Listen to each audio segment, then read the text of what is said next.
Retournant encore une fois, et cette fois plus généralement, à la question de l'invasion.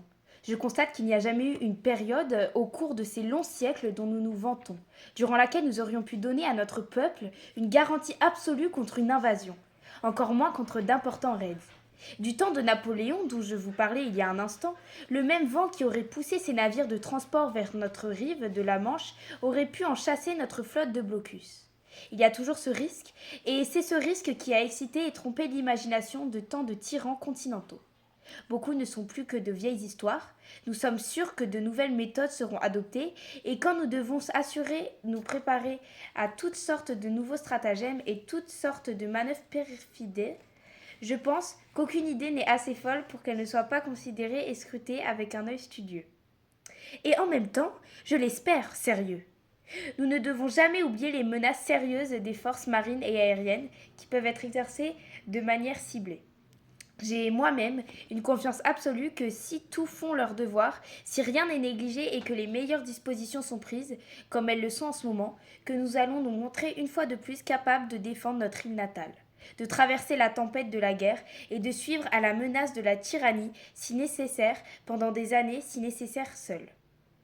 De toute façon, c'est ce que nous allons essayer de faire. C'est la décision du gouvernement de Sa Majesté, de chaque homme qui la constitue.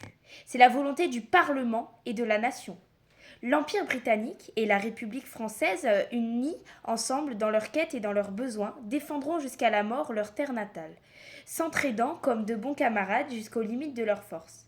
Même si de grandes parties de l'Europe et de plusieurs vieux et réputés États sont tombés au risque de tomber sous l'emprise de la Gestapo et de tous les autres instruments du régime nazi, nous ne faiblirons et n'échouerons pas. Nous irons jusqu'au bout, nous nous battrons en France, nous nous battrons sur les mers et les océans, nous nous battrons avec toujours plus de confiance ainsi qu'une force grandissante dans les airs. Nous défendrons notre île, quel qu'en soit le coup. Nous nous battrons sur les plages, nous nous battrons sur les terrains d'atterrissage, nous nous battrons dans les champs et dans les rues, nous nous battrons dans les collines, nous nous rendrons jamais. Et même si, bien que je n'y crois pas un seul instant, cette île ou une grande partie de cette île était asservie et affamée, alors notre empire au-delà des mers, armé et gardé par la flotte britannique, continuerait de lutter, jusqu'à ce que, quand Dieu le voudra, le nouveau monde, avec tout son pouvoir et sa puissance, vienne secourir et libérer l'ancien.